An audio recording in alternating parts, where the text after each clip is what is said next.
sekarang saya ingin beralih ke Prof. Karim. Tadi jika Mas Hanta ini sudah mengerucut ke dua nama, Mas Ahaye dan juga Ibu Hovifah, kita tadi lihat juga ya pada saat deklarasi atau pada saat pidato politik, ini memang Mas Ahaye tampak sangat konsisten mendampingi Anies Baswedan, ada terus di sebelahnya. Apakah ini menjadi sinyal yang kuat? Ini mungkin dari kacamata Prof. Karim menjadi sinyal kuat bahwa ini merupakan kandidat yang kuat Mas Ahaye sebagai cawapres? Ya, menurut saya, bukan konsistensi, memang sudah seharusnya ya, karena itu kan deklarasi koalisi. Jadi memang pimpinan partai peserta koalisi memang harus ada. Nah, tadi saya membaca satu pesan yang sangat bagus untuk menentukan siapa wakil presiden Mas Anies Baswedan. Dia bilang apa yang akan dia lakukan jika terpilih adalah membangun Indonesia dengan karya yang berbasis narasi, narasi yang berbasis gagasan. Ini menegaskan betapa karya rekam jejak, dia berkali-kali mengatakan rekam jejak, rekam jejak, rekam jejak. Dan itu harus diperlihatkan bukan hanya oleh Anies Baswedan yang sudah punya rekam jejak, tetapi juga oleh wakil presidennya. Karena apa? Karena segala kehendak, segala niat gitu ya, menghadirkan keadilan sosial, maaf, yang dalam bahasa konstitusinya mewujudkan suatu keadilan sosial, hanya akan terwujud apabila memenangkan pemilihan. Itu saja sebenarnya. Jadi memenangkan pemilihan itu bukan berarti memfragmentasikan proses pemilihan atau menurunkan idealisme. Tapi menurut saya memenangkan pemilihan adalah syarat sah bagi terwujudnya semua cita-cita yang akan dibawa oleh koalisi perubahan dan persatuan.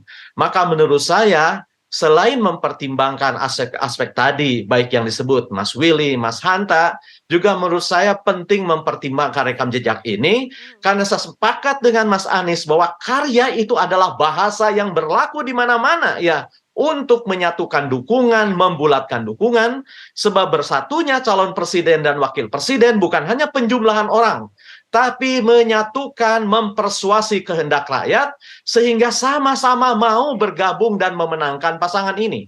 Jadi sebenarnya sekarang adalah bagaimana mendengarkan dan menangkap ceruk harapan rakyat gitu ya. Sehingga pertimbangan soal di mana sebenarnya pemilih itu berada, bagaimana karakter pemilih sekarang, bagaimana harapan dan kecemasan, ketakutan warga seperti yang digambarkan tadi, itu harus dibaca betul. Jadi menurut saya memang itu tidak mudah, tetapi saya yakin proses komunikasi politik akan dijalankan.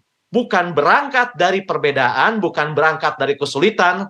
Saya yakin titik tolaknya adalah fantasi point, mencari titik temu dan kesamaan-kesamaan yang dibawa oleh PKS, Demokrat, dan Nasdem.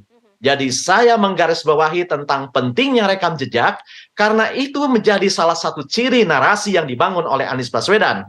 Karya yang berbasis narasi, narasi yang berbasis gagasan.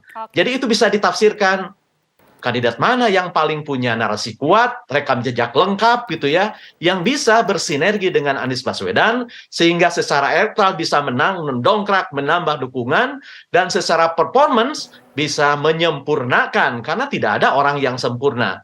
Jadi bukan semata pembelahan sipil militer, Nahdlatul Ulama nasionalis, bukan hanya Jawa luar Jawa. Jadi menurut saya ini sangat komprehensif dan sangat kompleks. Tapi ini jangan cemas, bukan hanya dihadapi oleh koalisi ini, semua koalisi menghadapi masalah yang sama menurut saya. Karena kita tidak punya mekanisme pemilihan kandidat presiden dan wakil presiden yang terbuka dan melibatkan rakyat. Jadi otomatis maka yang bisa kita katakan adalah asumsi-asumsi yang bersifat hipotetik tentang bagaimana cara memenangkan persaingan ini, mendongkrak dukungan, menyatukan kehendak rakyat, dan membuat mereka mau bersatu dengan koalisi ini.